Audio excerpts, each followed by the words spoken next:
లూకా సువార్త ఒకటో అధ్యాయము లూకా సువార్త 39వ వాక్యాన్ని చదువుకుందాం.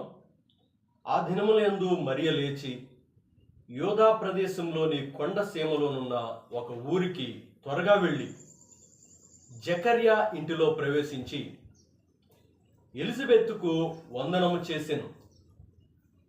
ఎలిజబెత్తు మరి యొక్క వందన వచనం వినగానే ఆమె గర్భములో ఉన్న శిశువు గంతులు వేసెను.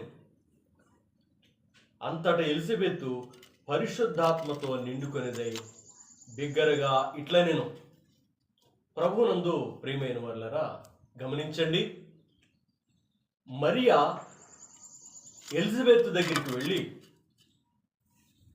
వందనాలు చెప్పింది. మరియా యొక్క వందన వచనం వినగానే ఎలిజబెత్ యొక్క గర్భంలో ఉన్న శిశువు గంతులు వేసెను అని రాయబడింది.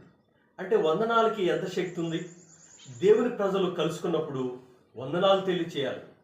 బ్రదర్, ప్రైజ్ లార్డ్, వందనాలు, దేవునికి స్తోత్రం అని చెప్పుకుంటాం. వేరే వాళ్ళు నమస్తే అంటారు, కొంతమంది గుడ్ మార్నింగ్ అంటారు. అయితే మనమైతే వందనములు, ఒకరికొకడు వందనములు. పౌలు గారు అంటారు, ఒకరికొకడు వందనములు చెప్పుకొనుడి అని అంటారు పౌలు గారు. క్రొత్త నిబంధన గ్రంథంలో, పరిశుద్ధ గ్రంథమైన బైబిల్లో క్రొత్త నిబంధన గ్రంథంలో సుమారు 39 సార్లు వందనములు చెప్పుడి, పలానా వారికి వందనాలు చెప్తున్నాను, వందనాలు అని చెప్పి వందన వచనాలు చెబుతూ ఉన్నారు. ఈరోజు దేవుని బిడ్డగా వందనములు చెప్పే అలవాటు నీకుందా? దయచేసి జ్ఞాపకం చేసుకుందాం. వందనాలు చెప్పాలి.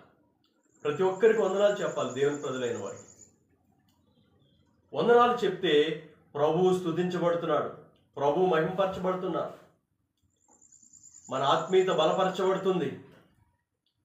అందుకోసం క్రొత్త నిబంధన గ్రంథంలో సుమారు వందనముల గురించి 39 సార్లు రాయబడింది.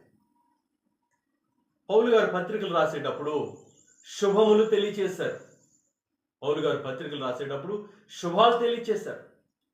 అవును కదా, డైరెక్ట్గా ఎవరైనా కలిసినప్పుడు వెంటనే సమాచారం తెలియచేయం కదా. శుభాలు చెప్తున్నారు పౌలు గారు. క్రీస్తునందు తండ్రి యొక్క కుమారుని యొక్క పరిశుద్ధాత్మ నామం